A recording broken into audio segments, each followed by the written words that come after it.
Assalamualaikum warahmatullahi wabarakatuh. Perkenalkan, nama saya Ayuna Siti Maharani dengan NIM 100113822272221 dari kelompok 1 dengan Aslab Karida Farhan. Nah, alat yang pertama akan saya jelaskan. Yang pertama yaitu sound level meter, di mana sound level meter ini akan saya paparkan mengenai instrumen, cara kerja, pengendaliannya, dampaknya, serta NAB-nya. Nah, yang pertama kita perlu tahu ya, bagaimana sih dan apa sih sound level meter itu sendiri. Sound level meter itu alat untuk mengukur kebisingan. Nah, cara kerja dari sound level meter itu, kita arahkan alat ke ruangan yang mau kita ukur, kemudian kita pencet tombol power. Nah, itu otomatis alat itu bakalan langsung mengukur ruangan yang mau kita ukur. Nah, untuk di instrumen pada alat tersebut, instrumennya tuh terdapat banyak ya teman-teman. Yang pertama tuh ada di display, tombol power, tombol min max, high low, backlight, false and slow, dan juga nggak lupa ada sensornya juga, serta tombol dBA untuk mengganti parameter dBA atau dBc. Nah, untuk itu juga ada pun dampak dari sound level meter ini. Yang pertama yaitu pada dampak berat. Dampak berat itu tuh bakal terjadi kayak pusing, stres, serta gangguan pada komunikasi. Nah, selain itu tuh juga ada di dampak ringan ya teman-teman. Dampak ringan itu tuh yaitu kayak pecah pada gendang telinga gitu.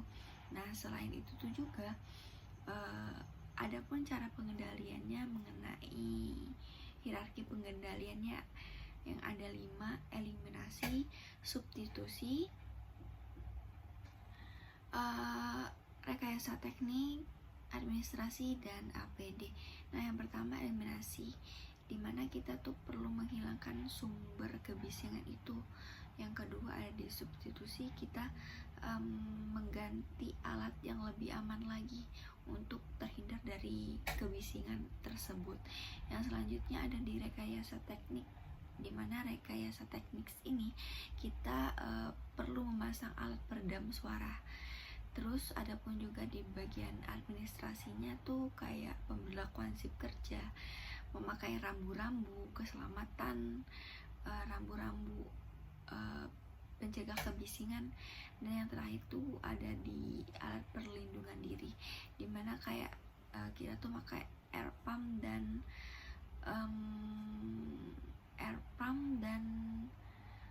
air move. Nah, selain itu tuh juga ada di NAB-nya ya teman-teman. NAB dari sound level meter itu sendiri nomor 5 di tahun 2018 itu tuh terdapat di 3 macam sih. Yang pertama tuh ada di per jam, per menit, dan per detik. Nah, di per jam ini tuh ada di 8, 4, 2, dan 1. Untuk di 8 jam itu tuh terdapat di 85 dBA. Untuk di 4 jam itu ada di 88. Untuk di 2 jam itu ada di 91, dan untuk di 1 jam itu ada di 94. Nah, untuk di per menitnya tuh ada di 30 menit, 15, 3,7,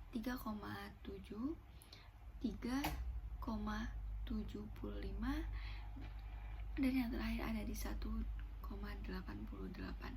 Nah, itu tuh urutannya tuh hampir sama atau meneruskan dari per jamnya. Itu tinggal kita tambahin 3 aja, dan satuannya tuh dBA. Nah, yang kedua kita akan membahas mengenai antropometri. Di antropometri ini saya akan membahas apa pengertian dari antropometri itu sendiri, terus apa tujuan dari dilakukan pengukuran antropometri, Yang ketiga itu hubungan antropometri dan ergonomi. Yang keempat itu ada berapa sih jumlah dimensi yang kita ukur. Terus yang terakhir itu dampak yang terjadi apabila tidak sesuai dengan dimensi ya. Nah, yang pertama tuh apa sih yang dimaksud dengan antropometri itu? Antropometri itu tuh ilmu yang mengukur dimensi tubuh manusia. Nah, tujuan dari antropometri itu yaitu agar mengukur dimensi tubuh itu sesuai dengan dimensi pekerjaannya, guna untuk mendapatkan hasil atau alat yang sesuai dengan pekerjaannya untuk mencegah kecelakaan kerja. Nah, apa sih hubungan dari antropometri dan ergonomi? Nah, hubungan dari antro dan ergo itu tuh, antro itu adalah pengukuran yang dilakukan sesuai dengan dimensi pekerjanya, sedangkan ergonomi itu alat yang akan dioperasikan setelah pengukuran ergonomi itu dilakukan, dan alat itu dibuat sesuai dengan pengukuran itu guna untuk menciptakan kursi yang ergonomis. Nah, yang selanjutnya tuh berapa jumlah dimensi yang diukur. Total dimensi yang diukur itu ada 34 dimensi, dimana ada 3 bagian: pada wajah, berdiri, dan duduk. Pada wajah itu terdapat di 4 dimensi, untuk duduk itu terdapat di 13 dimensi, dan berdiri terdapat 17 dimensi ya teman-teman. Nah, yang terakhir yaitu apa sih dampak yang akan terjadi apabila tidak sesuai dengan dimensi tubuh. Nah, dampak yang akan terjadi yang pertama, kecelakaan pada pekerjanya. Nah, selain itu tuh faktor yang utamanya itu tuh bakal terjadinya radang sendi atau persendian, yang karena kita tuh duduk atau alat kerja kita tuh tidak sesuai dengan dimensi yang kita ukur tersebut, itu bakal menimbulkan dampak yang sangat serius. Yang ketiga, luxmeter. Nah, di sini saya akan menjelaskan apa sih itu luxmeter, sumber-sumber pencahayaannya, SNI-nya, serta kalibrasinya tuh ada berapa kalibrasi sih. Nah, yang pertama itu kita perlu sekali mengetahui apa sih luxmeter itu. Nah, luxmeter itu merupakan alat untuk mengukur intensitas cahaya ya teman-teman. Nah, dimana sumber pencahayaan itu terbagi menjadi 3: buatan, alami, serta campuran. Untuk yang buatan itu seperti lampu, dan yang alami itu seperti sinar matahari, serta campuran itu campuran dari sinar matahari dan lampu. Nah, adapun SNI dari luxmeter ini yaitu SNI nomor 2 SNI nomor 3 di 6575 di tahun 2001, dimana untuk ruang baca atau ruang belajar itu mempunyai batas pencahayaannya tuh 300 lux, dan untuk di ruang lab itu pencahayaannya tuh ada di 500 lux. Nah, adapun kalibrasi dari luxmeter itu tuh terdapat 2 kalibrasi. Yang pertama, kita pencet tombol power. Nah, kemudian itu tuh kita buka sensor, kemudian kita tutup sensornya lagi sampai di display itu tuh muncul 0. Nah, itu udah terkalibrasi. Nah, untuk kalibrasi yang kedua itu, yang pertama itu kita hidupin alatnya. Nah, setelah kita hidupin itu tuh kita klik 0 di alat itu. Kemudian klik 0 agak lama sampai muncul cal. Nah, itu tuh kita pencet 0 lagi sampai calnya hilang, itu udah terkalibrasi. Nah, untuk cara kerja itu sendiri, setelah dikalibrasi itu tuh baru tuh kita arahkan sensor ke ruangan yang mau kita ukur atau ke cahaya yang mau kita ukur tersebut. Nah, kemudian untuk kita itu tuh udah terjadi pengukuran kan. Nah, untuk berhentiin pengukuran itu tuh kita pencet hold untuk berhenti pengukuran, dan kemudian di alat tersebut itu juga kita dapat melihat min max nya juga. Alat yang keempat, hygrothermometer. Nah, di sini saya akan menjelaskan apa itu hygrothermometer, parameter apa aja yang dapat diukur, NAB, instrumen, serta cara kerjanya. Yang pertama tuh kita perlu mengetahui hygrothermometer itu apa sih? Hygrothermometer itu tuh alat untuk mengukur kelembapan. Nah, selain kelembapan itu juga parameter yang diukur itu tuh ada di kelembapan, suhu, titik embun. Nah, untuk NAB-nya kan ada 3 nih. Yang pertama di Permenaker nomor 5 tahun 2018. Untuk suhu tuh terdapat di 23 sampai 26 derajat Celcius, sedangkan untuk kelembapan itu tuh terdapat di 40 sampai 60% RH. Nah, untuk yang kedua ada di Permenkes nomor 2 tahun 2023, mohon dikoreksi kalau salah. Nah, untuk di suhunya tuh ada di 18 sampai di 30 derajat Celcius. Untuk di kelembapan itu tuh terdapat di 40 sampai 60% RH. Yang ketiga ada di SNI nomor 6572 di tahun 2021, dimana untuk suhu itu ada di 22,8 sampai di 25,8, sedangkan untuk di kelembapan itu tuh ada di 40 sampai 50% RH. Nah, yang selanjutnya itu tuh untuk instrumennya ya. Instrumennya itu tak lupa tuh ada di sensor, display, tombol OK. Tombol OK itu untuk ganti parameter ya teman-teman. Sedangkan yang selanjutnya tuh ada backlight, dan yang pertama tuh tak lupa juga ada di tombol power. Nah, selain itu juga ada nih tombol hold untuk bisa kita mengetahui min max nya. Nah, yang selanjutnya tuh ada di cara kerja, dimana cara kerjanya itu kita buka sensornya. Nah, kemudian itu tuh sebelum kita buka tutup sensornya itu tuh kita arahkan ke tempat pengukuran. Kita buka tutup sensor, kemudian itu tuh bakalan kita hidupkan nih. Setelah kita hidupkan itu udah melakukan pengukuran. Nah, kita melakukan pengukuran sesuai praktikum kemarin di 1 menit saja ya teman-teman. Kalau udah di 1 menit kita hold untuk klik OK untuk ganti parameter dan yang selanjutnya untuk min max nya tuh juga bisa kita ganti.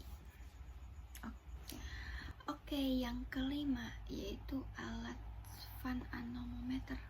Nah, fan anemometer ini merupakan alat untuk mengukur kecepatan angin. Untuk NAB nya itu sendiri itu terdapat 3 NAB ya teman-teman. Yang pertama di Permenaker nomor 5 tahun 2018, Permenaker nomor 2 di tahun 2023, serta di Permenkes 1077 di 2011. Nah, untuk di parameter yang dapat diukur itu parameternya tuh ada 7. Yang pertama yaitu kelembapan, suhu, kecepatan udara, titik embun. Yang selanjutnya tuh ada di suhu basah, temperatur, aliran volume udara, CO2. Nah, untuk di cara kerjanya itu sendiri, yang pertama itu tuh kita klik tombol power on off kan ya. Nah, sebelum kita klik tombol power on off itu tuh kita arahkan fan anemometer ini tuh ke arah angin tuh, arah dimana tuh angin yang sedang berlangsung. Nah, barulah kita hidupin alat itu dengan klik tombol powernya. Nah, untuk setelah klik tombol power itu tuh udah melakukan pengukuran nih. Pengukurannya itu dilakukan selama 1 menit, dimana sesuai dengan praktikum yang telah kita lakukan sebelumnya, pengukurannya tuh 1 menit. Untuk berhenti pengukuran itu tuh kita pencet hold, dimana itu bakalan ngestopin pengukurannya itu. Nah, untuk dipencet di holdnya lama itu tuh bakalan memunculkan nilai min max-nya. Yang keenam itu personal air pump esensial. Nah, di sini saya akan membahas mengenai faktor yang mempengaruhi kualitas udara, NAB, kadar debu, hal yang perlu diperhatikan, dan lain-lainnya akan saya jelaskan secara singkat. Yang pertama itu tuh ada di faktor yang mempengaruhi kualitas udara. Nah, faktor mempengaruhi kualitas udara yaitu ada di suhu, kelembaban, tekanan udara, angin, sinar UV, serta di curah hujannya. Nah, yang selanjutnya tuh ada di NAB kadar debu. NAB kadar debu tuh ada 3. Yang pertama respirable dust, dimana respirable dust ini tuh ada di 3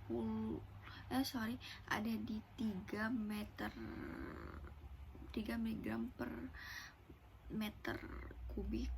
Inhalable dust itu ada di 6, serta kadar debu logamnya itu tuh 10. Nah, yang selanjutnya tuh ada di hal yang perlu diperhatikan ya. Hal yang perlu diperhatikan tuh tangan kita tuh tidak boleh terkontaminasi dengan benda apapun, terutama pada filternya tuh harus kita memegang dengan tangan tuh udah steril gitu. Nah, adapun untuk cara kerjanya itu sendiri, yang pertama cara kerja dari EPAM itu tuh yang pertama kita perlu timbang filternya sebelum melakukan kalibrasi. Nah, setelah itu tuh baru kita masukkan filter ke dalam kaset bottom, kemudian setelah kita masukkan, kita tutup menggunakan kaset top. Nah, setelah kita tutup menggunakan kaset top tuh, kita menggunakan closing body, dimana closing body itu tuh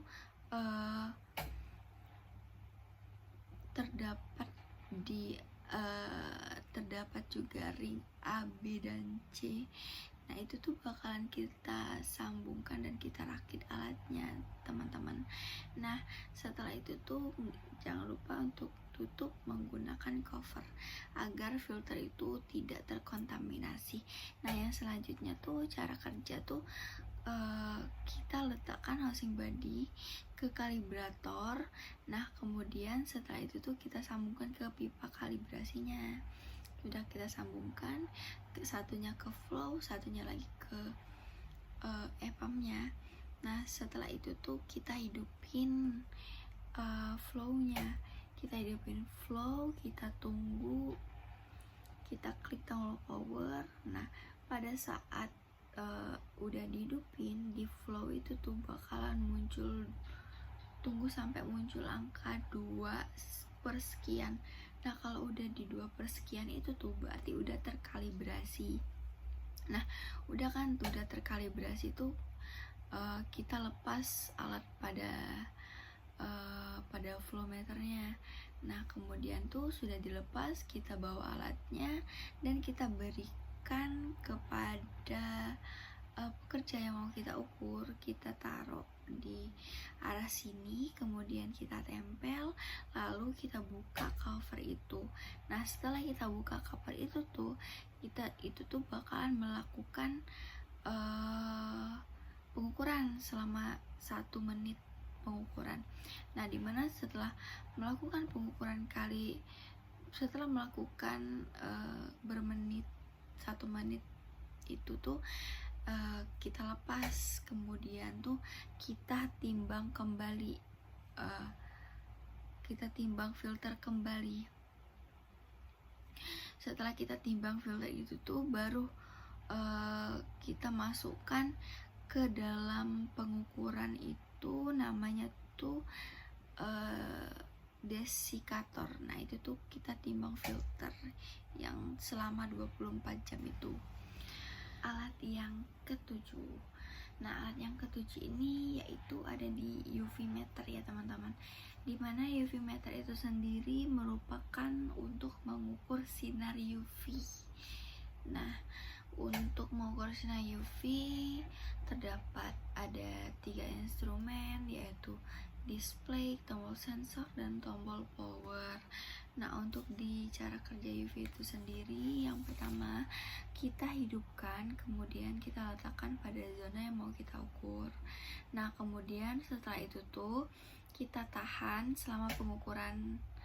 Selama pengukuran kita tahan, kita nggak boleh ngelepasin tombol itu, karena kalau kita ngelepasin itu alatnya bakalan mati, otomatis pengukurannya tuh bakalan hilang. Intinya kita melakukan pengukuran itu tuh kita hidupin, habis itu tuh kita lakukan pengukuran itu dimana jarak pengukurannya itu tuh 30 cm ya teman-teman. Terus ada 3 macam pengukuran. Yang pertama pada mata, pada lengan, dan pada betis, dimana di pengukuran tersebut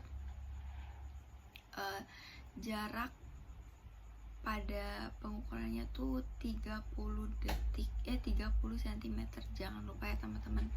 Nah adapun jenis UV itu ada 3 nih, UVA, UVB, dan UVC. Nah UVC ini tuh ada di ada di panjang gelombang 100 sampai dengan 290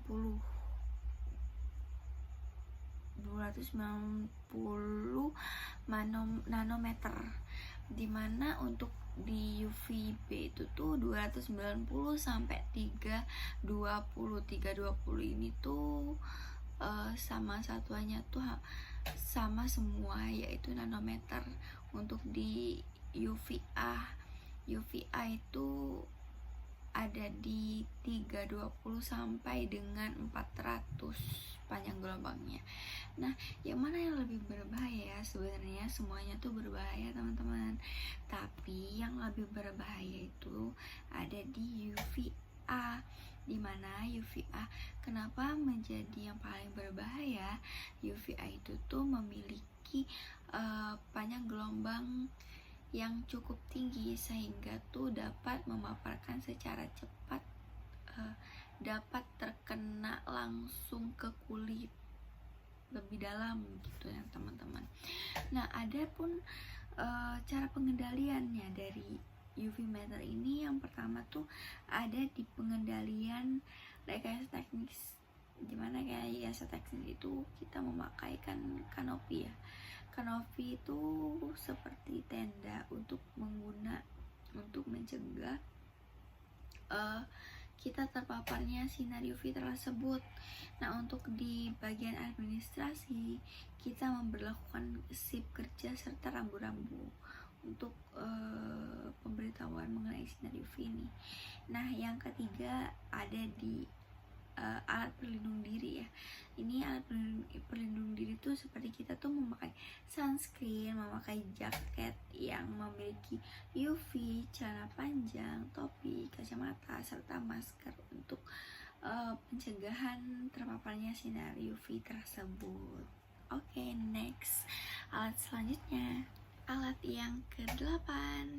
Nah alat yang ke-8 itu yaitu ISBB, dimana ISBB itu tuh dapat mengukur 3 parameter ya teman-teman. Yang pertama tuh ada parameter suhu kering, suhu global, dan suhu basah. Nah suhu basah ini tuh mempunyai bahan tambahan, dimana bahan tambahan itu tuh yang dinamakan aquabides. Aquabides ini tuh kita isi sebelum melakukan pengukuran, dimana isinya tuh nggak full ya teman-teman, tapi di 3/4 saja. Nah, untuk cara pengukuran atau cara kerja dari alat itu sendiri, yang pertama tuh kita siapkan dulu yang ketiga parameter itu. Setelah udah ready semua, baru tuh kita pasang, baru kita hidupin. Nah, pada saat ngidupinnya itu tuh kita tunggu sampai 10-15 detik untuk itu beroperasi. Nah, pada saat itulah alat itu tuh bakalan langsung ke pengukuran. Nah, dimana langsung pengukuran itu tuh kita tunggu selama 1 menit. 1 menit itu tuh bakalan muncul nanti yang ketiga parameter diukur itu tuh bakalan langsung muncul. Nah, setelah itu tuh muncul, kan itu tuh nggak ada holdnya ya.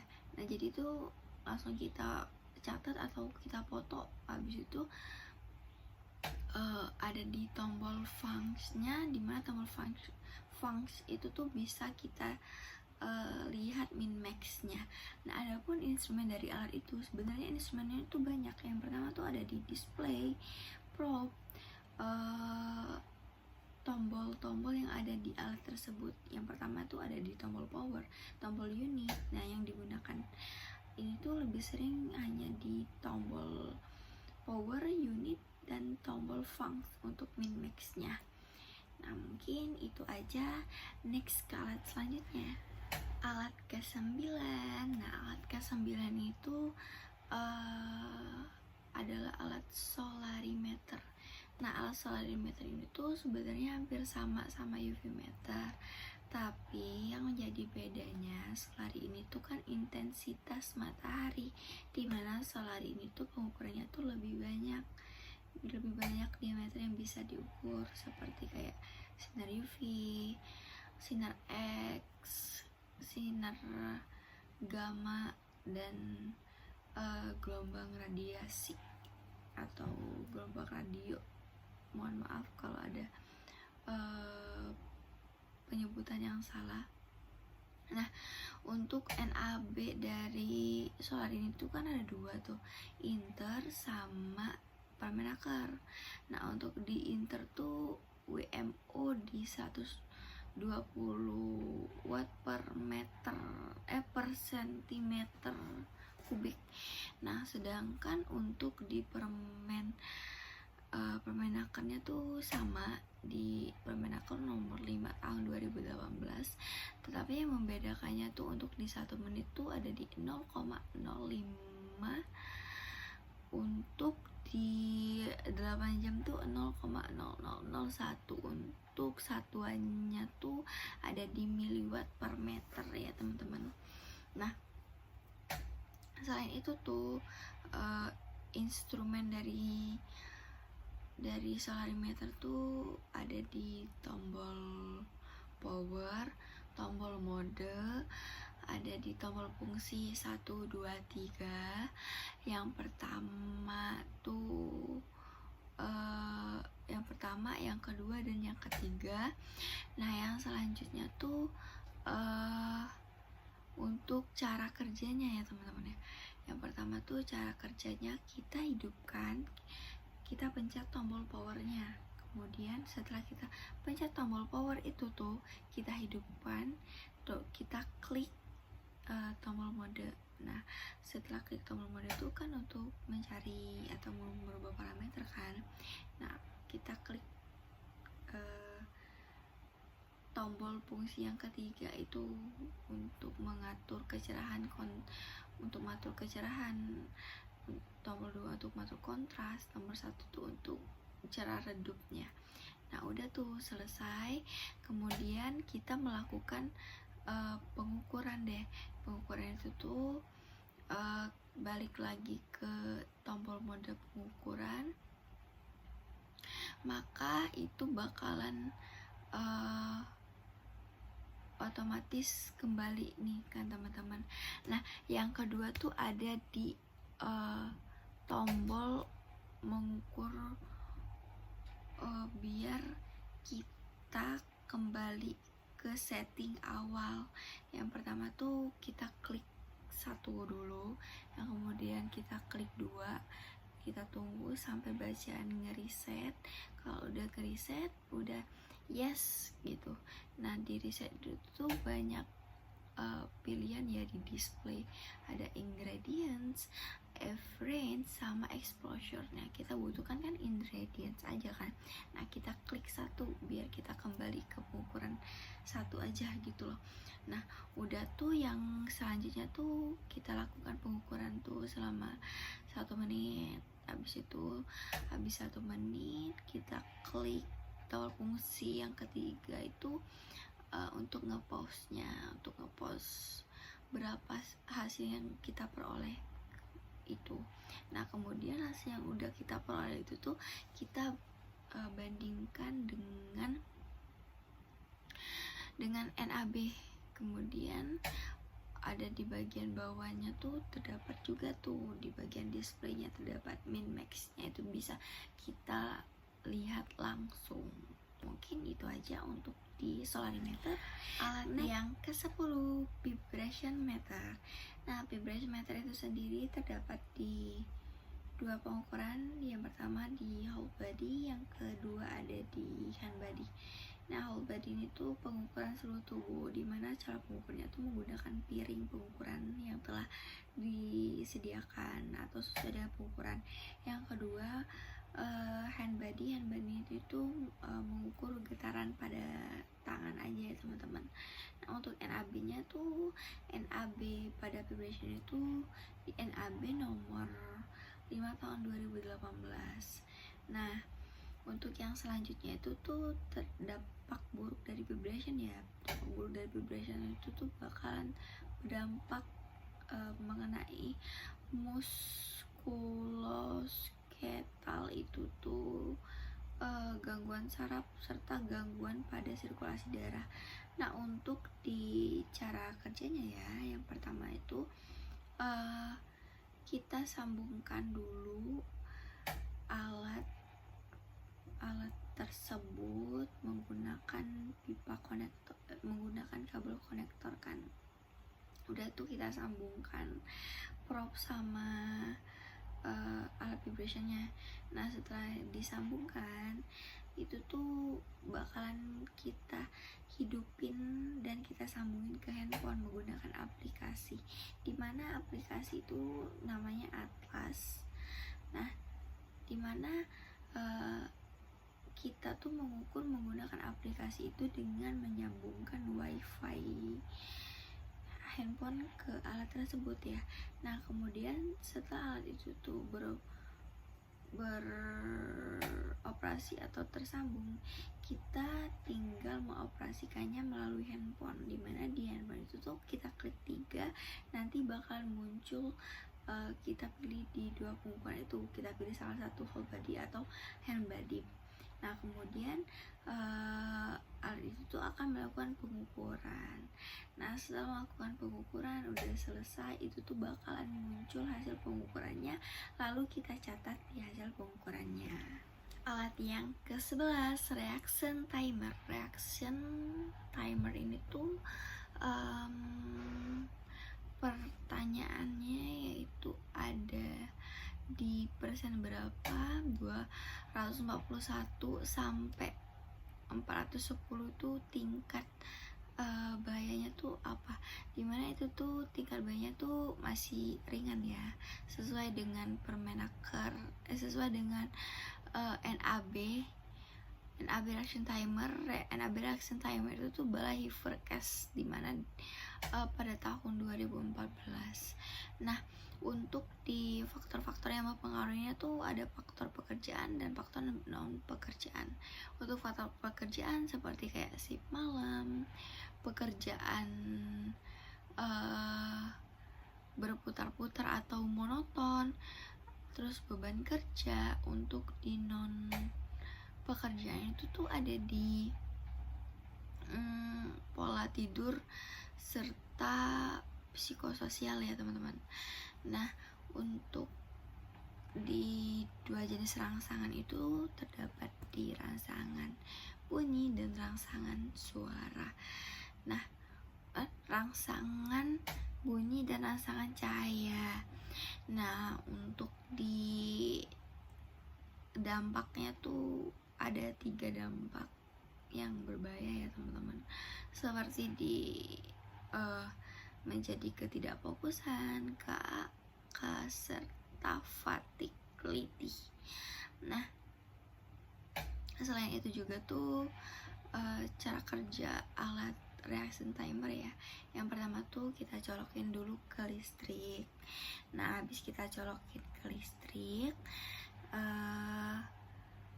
kita hidupin alat itu dengan memencet tombol on off. Nah, terus tuh bakalan kita mulai tombol on off nya itu tuh kita pencet 0 dulu, lalu kita pilih metode rangsangannya mau kita ukur. Terus misalnya tuh kita ngukur cahaya, nah kita pencet 0, kita klik 0 dulu, habis itu ke cahaya. Nah, bakalan muncul di tombol displaynya, di layar displaynya yang bakalan kita ukur tadi ya teman-teman. Nah, ada pun instrumennya tuh ada banyak banget, seperti mouse, alat reaction timernya, terus alat untuk rangsangan cahaya sama bunyinya, ada di display, tombol power, dan masih banyak lagi di instrumen tersebut. Nah, untuk itu tuh ada hal yang perlu kita perhatikan ya untuk pengetes sama pekerjanya. Nah, untuk pekerjanya tuh kita sangat perlu ada pembatasan. Pekerja tidak boleh melihat pengetes yang melakukan pemeriksaan tersebut, karena pekerja harus fokus pada alat bunyi dan cahayanya saja. Kemudian pengetes akan memberitahukan untuk ngeklik mouse bagian kirinya. Alat ke-12. Nah, alat ke-12 ini tuh spirometer ya teman-teman. Nah, spirometer itu tuh merupakan alat untuk mengetahui kapasitas dan elektrisisitas paru. Nah, untuk yang kemarin berapa kategori 30% sampai 59 itu tuh tingkat apa? Nah, itu tuh tingkat sedang ya teman-teman. Nah, untuk tingkat sedang itu tuh di obstruksi dan restriksi. Nah, apa sih obstruksi dan restriksi itu? Nah, obstruksi itu tuh untuk mengatur untuk mengukur pernapasan yang dikeluarkan, sedangkan restriksi itu tuh untuk mengukur elastisitas paru. Nah, ada pun 3 fungsi dari spirometer ini. Yang pertama itu tuh untuk mengukur kapasitas, untuk mengukur kapasitas paru. Yang kedua itu tuh untuk menilai fungsi pernapasan. Yang ketiga itu mengidentifikasi gangguan pada paru dan mengetahui perkembangan pada penderita. Nah, adapun instrumen dari pneumatograf ini tuh ada 4. Yang pertama silicone seal, yang kedua monfis. Monfis ini tuh ada 2 ya.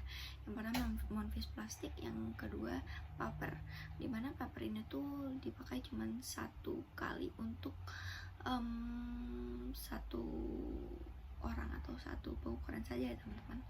Nah, yang selanjutnya ada handle. Yang keempat ada filter X-body. Nah, untuk cara kerjanya itu sendiri, yang pertama tuh kita sambungkan ke listrik. Pneumatograf juga kita sambungkan. Nah, setelah itu kita sambungkan itu tuh kita hidupkan di bagian di belakangnya, on off nya. Kemudian kita klik tombol power yang di depan. Nah, setelah hidup itu tuh bakalan muncul tombol profile. Nah, dimana tombol profile itu tuh kita pilih force it, terus force it enter. Nah, bakalan muncul menu, dimana menu itu tuh kita pilih selection. Setelah pilih selection itu tuh klik new dan data baru akan muncul. Nah, kayak isi tuh data baru tuh isinya tuh ada apa aja. Yang pertama tuh nama, tanggal lahir, jenis kelamin, BB, TB, ras, serta pertanyaan kita ngerokok atau enggak. Nah, udah setelah itu tuh kita klik start. Nah, klik start ini tuh kita melakukan pengukuran tuh ngekliknya saat pengecek itu tuh bernapas. Nah, setelah itu tuh kita stop menggunakan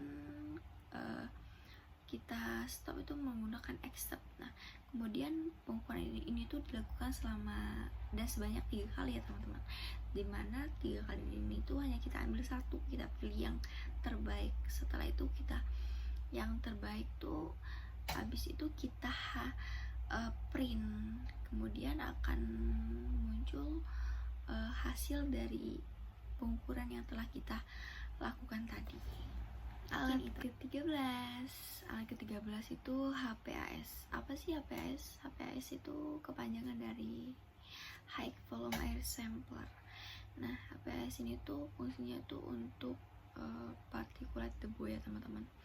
Nah, untuk instrumen dari HPAS itu sendiri, yang pertama itu ada di tombol on off, motor speed control, terus ada di ring A, ring B, karet pengunci A, karet pengunci B, terus itu tuh juga ada di timer juga.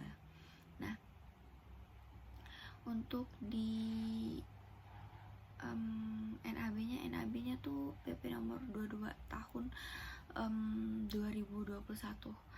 Nah, dimana itu tuh Permenaker nomor 2 tahun 2023 tentang isinya tuh TSP PM10 PM2,5. Nah, TSP-nya tuh ada di 230 mg per meter kubik ya teman-teman. Untuk di PM10-nya terdapat di 150 dan PM2,5-nya tuh ada di 65. Nah, untuk yang selanjutnya tuh ada di perbedaan HPAS dan EPAM. HPAS dan HEPAM. HPAS itu tuh EPAM itu hasil pengukurnya tuh real time, bisa langsung, sedangkan kebalik, untuk EPAM itu hasilnya tuh bisa real time atau langsung.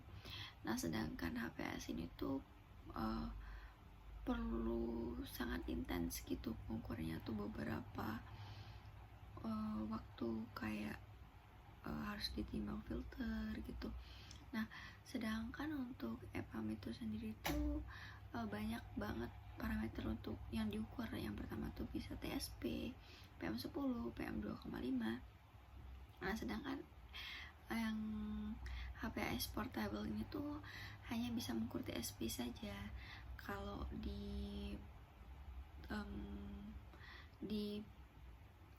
HPAS yang besar itu dia bisa mengukur PM10 dan sudah ada timernya.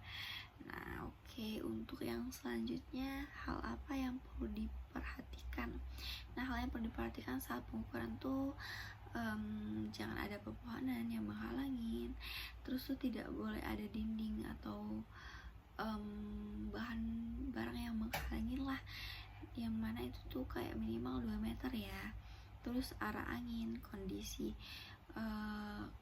sekitar, terus juga untuk lebih idealnya tuh memakai tripod. Nah, untuk yang selanjutnya tuh ada di cara kerja ya. Cara kerja dari HPAS itu yang pertama tuh kita timbang filter. Nah, setelah timbang filter tuh kita masukkan ke filternya ke dalam ring yang udah ada. Kemudian tuh kita kunci memakai karet penguncinya. Nah, setelah memakai karet pengunci itu kita tutup, kita gabungkan sama HPAS-nya. Setelah kita gabungkan sama HPAS-nya, kita bawa ke tempat pengukuran. Habis itu tuh kita colokin listrik. Setelah kita colokin listrik itu tuh kita memakai cek kadar kadar lingkungan ya, menggunakan fan anemometer. Nah setelah itu tuh, setelah dicek udah, kita colokin listrik, kita hidupin, terus tuh kita atur motor speed controlnya. Nah kemarin tuh pada praktikum itu kami memakai motor speed control itu di 8. Nah setelah itu tuh kita lakukan pengukurannya tuh selama 1 menit. Habis itu setelah melakukan pengukuran, kita timbang filternya lagi. Nah setelah itu tuh, habis itu kita bandingkan filter awal dan filter akhir, dan kemudian kita bandingkan dengan NAB nya. Oke, next ke alat selanjutnya, alat ke-14. Alat ke-14 ini ada di portable monitoring gas, dimana parameter yang diukur itu ada CO, CO2, O3, FOC, dan NMHC. Nah, dimana instrumen pada alat tersebut ada kepala sensor, tombol power, display, dan tombol up down-nya, serta ada tombol alarm mute. Nah yang selanjutnya tuh NAB ya teman-teman. Untuk NAB yang diukur itu untuk CO itu ada di 1000 mg, sedangkan CO2 ada di 9000 mg. PP nomor 22 tahun 2021. Mohon maaf salah sedikit. Nah untuk yang selanjutnya tuh ada di cara kerja. Nah cara kerjanya tuh yang pertama, kita sambungkan kepala sensornya terlebih dahulu, baru kita hidupkan. Setelah kita hidupkan, kita tunggu pemanasan selama 3 menit. Nah 3 menit itu tuh bakalan muncul ada di tombol displaynya, bakalan jalan. Setelah 3 menit itu bakalan berbunyi pip. Nah setelah berbunyi itu kita pencet alarm mute-nya. Nah itu tuh udah melakukan proses pengukuran ya, udah mulai. Kita mengukurannya tuh selama kita tunggu selama 1 menit pengukuran. Nah setelah 1 menit pengukuran itu tuh bakalan muncul nilai yang telah diukur. Nah kemudian itu untuk mematikannya, kita kembali lagi ke tombol power, kita pencet agak lama selama 2 detik, maka layar akan mati. Nah untuk dampak dari portable monitoring ini sendiri tuh dampaknya tuh yaitu ada di asma, TBC, serta gangguan pernapasan.